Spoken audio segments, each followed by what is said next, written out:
In this lesson, number 1, we're going to have a first look at Hindenburg.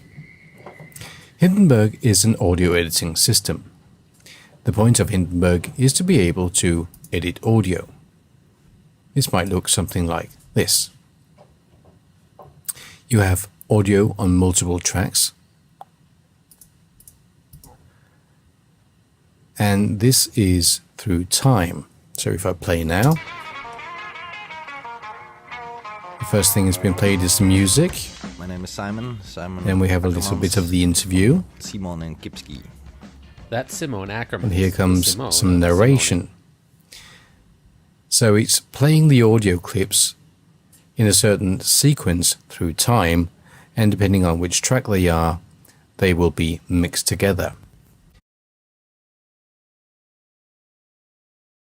This area here, where we see our audio, is called the workspace.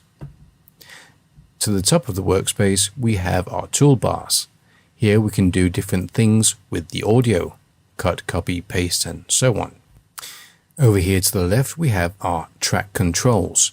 Here we can give a track a new name. We can set the overall level for the track. We can set the balance, left and right, for the track. We can arm a track so we're ready for recording. Now it's ready for recording. We can mute a track. Let's try to play here. Which means that we basically turn off this track. That's Simone Ackerman's. So now we've muted the track. We just go skateboarding, and then when we got If we now press solo, that means that we're muting everything else. So we're only listening to what's going on this track, as we can hear now. Ackerman says the band's music mixes the layered beats popular with his channel. This symbol here means that we have effects. So you can find your favorite effects and apply them. And this little arrow here means that you can use your voice profiler and you can apply your settings to your voice profiler. The voice profiler is something that we're going to get back to in a different tutorial. Underneath here, in the Pro version, you can choose your inputs. This is the input coming into the channel, which means what you're recording from. Currently, I'm recording from the Scarlett. We have our transport bar. Play. With guitars, drums. Stop. Rewind. Go to end. Here we can record. If I press record now, it will say an error. Failed to start record. No tracks are record enabled, which is true because we haven't enabled it. So if I press record now,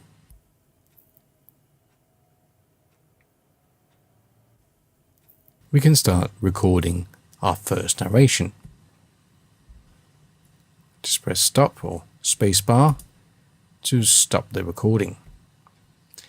Also something we're going to get back to later. Right now we're just going to get an overview of the basics. Here we have a meter, which shows us how loud the audio is. My name is Simon Ackermans from Simon and Kipski. Moving along, over here we have a counter telling us the time of our current playhead. If I start playing now, just by pressing spacebar. Kipski. We used to go skateboarding, and then when we got tired, we'd just spend hours. So this number here is telling us that the playhead is right now at 21 seconds. If I make a selection, I can do that just by pressing any of these regions here. It turns orange and we get some times. This is the in time for the region, the out time, and the total time. So this means that this region here is 5 seconds long. By pressing a region, as I just did here, this is a way of selecting a region. That is one way to do a selection. Another way of doing a selection is by dragging a selection. I can do that by pressing I for in, and I'm going to move my playhead and do an out marker with O like so, Now I've created a selection. Once I have a selection, I can do all kinds of things with it.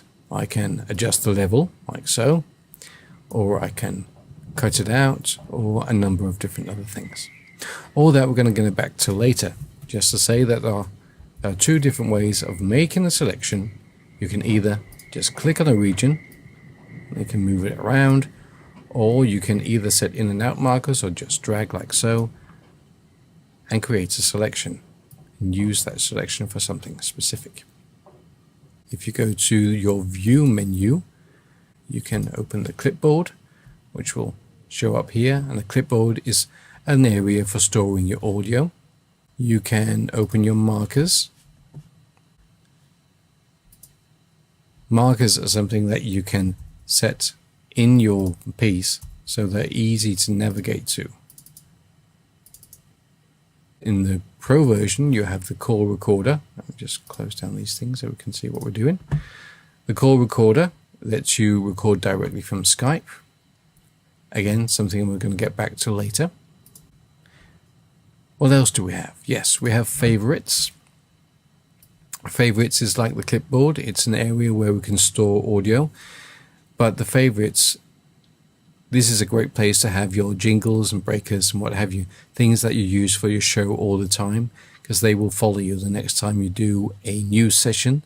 These are going to automatically be there. In the chapter view, we are able to set chapter markers, and we can even add images, names, and URLs to our chapters. This is very useful especially for some podcasts, because you can export this in an AAC format or in some cases an MP3 format as well.